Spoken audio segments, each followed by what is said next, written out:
নির্বাচন আয়োজনের পেছনে সরকারের যে সমস্ত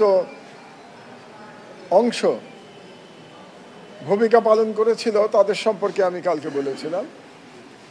তাদের মধ্যে পুলিশ ছিল, সেনাবাহিনী ছিল, ইলেকশন কমিশন ছিল এবং বিচার বিভাগ ছিল প্রধানত। আর আজকে আমি এই যে শেখ হাসিনার 15 বছর ফ্যাসিবাদ আন্তর্জাতিক মহল কিভাবে দেখেছে তার ব্যাখ্যা করেছি। তার মধ্যে প্রধানত আমি জাতিসংঘ হিউম্যান রাইটস কমিশন যে প্রতিবেদন তৈরি করেছিল 2024-এর মহান জুলাই বিপ্লবের গণহত্যার উপরে, সেটার ব্যাখ্যা করেছি। এবং বিশেষ করে 3 জনের প্রসঙ্গ আমি উল্লেখ করেছি সেখানে। একজন হলেন ওবায়দুল কাদের। ওবায়দুল কাদের বলেছিলেন দেখামাত্র গুলির নির্দেশ দেওয়া হয়েছে। এটা জাতিসংঘের রিপোর্টে আছে, আমি সেটা উল্লেখ করেছি। কাজেই কমান্ড রেসপন্সিবিলিটিতে ওবায়দুল কাদের এখানে গণহত্যার জন্য অপরাধী হয়ে যান, কারণ তিনি বলেছিলেন দেখামাত্র গুলির নির্দেশ দেওয়া হয়েছে। আর আসাদুজ্জামান খান কামাল, যিনি স্বরাষ্ট্রমন্ত্রী ছিলেন, তিনি নির্দেশ দিয়েছিলেন প্রাণঘাতী অস্ত্র ব্যবহার করবার জন্য। এবং প্রতিদিন তার বাড়িতে কোর কমিটির মিটিং হতো, যেই কোর কমিটির মিটিংয়ে পুলিশের আইজি, যিনি এই মামলার আসামি এবং রাজসাক্ষী, আব্দুল্লাহ আল মামুন এবং অন্যান্য আইন শৃঙ্খলা বাহিনীর প্রধানগণ এবং গোয়েন্দারা, সরকারের বিভিন্ন গোয়েন্দারা উপস্থিত থাকতেন এবং তারা প্রতিদিন সিদ্ধান্ত নিতেন যে পরের দিন কিভাবে গণহত্যা চালানো হবে। তো সেই বর্ণনা আমি দিয়েছি। আর সর্বোপরি শেখ হাসিনা নিজে বলেছিলেন যে যারা আন্দোলনের নেতৃত্ব দিচ্ছে তাদেরকে হত্যা করো এবং তাদের লাশ গুম করো।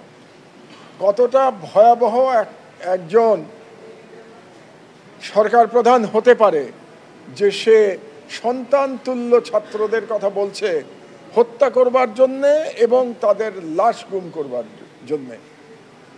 আমার খুব অবাক লাগে এখন যখন কাউকে বলতে শুনি যে আগেই ভালো ছিল। এত তাড়াতাড়ি তারা এই দানবদের কাহিনী ভুলে গেছে বাংলাদেশের জনগণ, বা বাংলাদেশের জনগণ ভুলে নাই, বাংলাদেশের যারা সুবিধা পাচ্ছে না বর্তমান সরকারের আমলে, ব্যক্তিগত সুবিধা পাচ্ছে না, তারাই বলছে এবং পতিত ফ্যাসিবাদের দালালরা বলছে যে আগেই ভালো ছিল, যেখানে শেখ হাসিনা বলেছিলেন হত্যা করে লাশ গুম করে ফেলতে। এবং আজকে এবং আরও একটা কথা আমি বলেছি শেখ হাসিনা সম্পর্কে বলা আছে সেই তদন্ত রিপোর্টে জাতিসংঘের, যে পুলিশের একজন ডিআইজি পর্যন্ত তিনি নিজে নিয়োগ দিতেন, অর্থাৎ তার নিজের চেনা খুনিদের তিনি নিয়োগ দিতেন পুলিশে, সেনাবাহিনীতে, র্যাবে, সর্বত্র।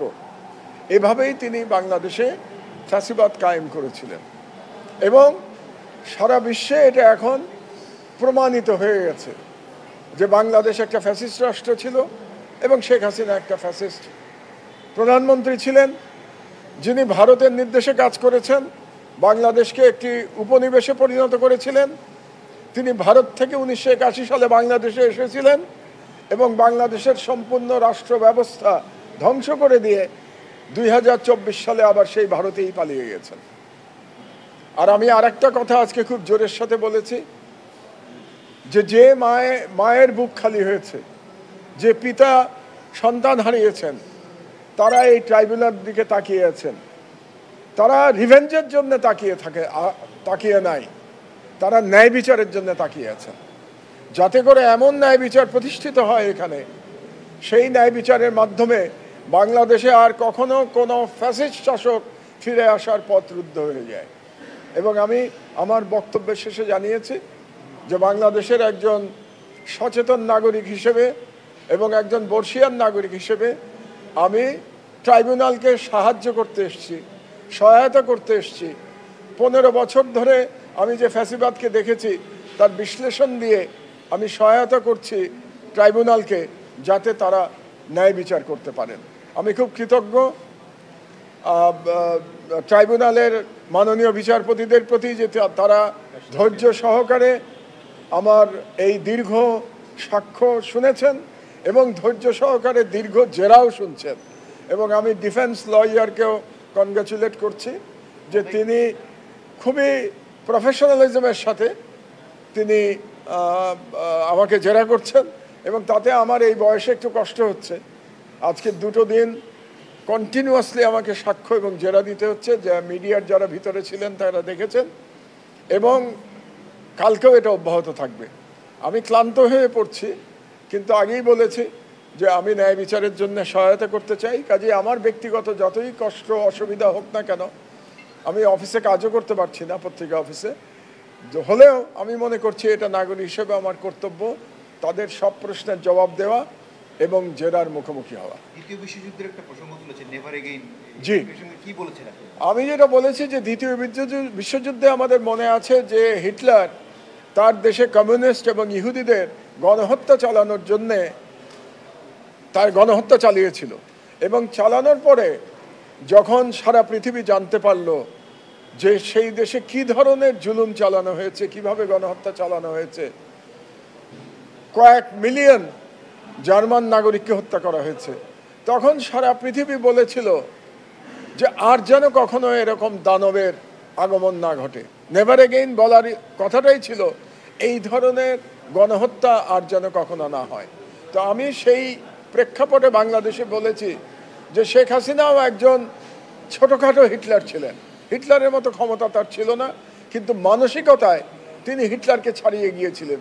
হিটলার কোনোদিন বলে নাই হত্যা করো এবং লাশ গুম করে ফেলো, হিটলারও করেছে, হিটলার তার মেকানিজম দিয়ে হলোকস্ট চালিয়েছে, কিন্তু এভাবে সরাসরি নির্দেশ দেয়া কাউকে যে হত্যা করে লাশ গুম করে দাও, এটা হিটলারও কাউকে বলে নাই। কাজে মানসিকতার দিক দিয়ে হিটলারকে হাসিনা ছাড়িয়ে গেছিলেন। কাজে আমিও বলতে চাই বাংলাদেশে যে নেভার এগেইন, বাংলাদেশে আর কখনো যেন কেবল শেখ হাসিনা এবং আওয়ামী লীগের ফ্যাসিবাদ না, আর কোনো ফ্যাসিস্ট শাসক যেন বাংলাদেশে আর কখনো না আসে, এটাই আমি বলতে চেয়েছি। এবং আমার শেষ বক্তব্য এটাই ছিল যে এই বিচারের মাধ্যমে, ট্রাইব্যুনালের বিচারের মাধ্যমে বাংলাদেশের আমরা জাতি হিসেবে আমরা বলতে চাই নেভার এগেইন, আর কোনো দিন যেন বাংলাদেশে কোনো ফ্যাসিস্ট, কোনো অটোক্রেটিক রেজিম না আসে, বাংলাদেশের যাত্রাটা যেন গণতন্ত্রের দিকে হয় এবং মানবাধিকারের দিকে হয়। পরবর্তী সরকার যেন সতর্ক হয়, এরকম একটা কথা বলেছিলেন। আমি পরবর্তী সরকারকে সতর্ক হতে বলেছি এই শেখ হাসিনার কাছ থেকে শিক্ষা নিয়ে এবং এদের দুষ্কর্ম থেকে শিক্ষা নিয়ে, যেভাবে তারা রাষ্ট্রকে ধ্বংস করেছে এবং দুর্নীতি করেছে, এর থেকে পরবর্তী সরকারের শিক্ষা নেওয়া উচিত। যারা গণতান্ত্রিকভাবে নির্বাচিত হয়ে আসবেন, যাতে তারা শেখ হাসিনার মতো গণবিচ্ছিন্ন হয়ে আবার জুলুমের পথ বেছে না নেন। ধন্যবাদ।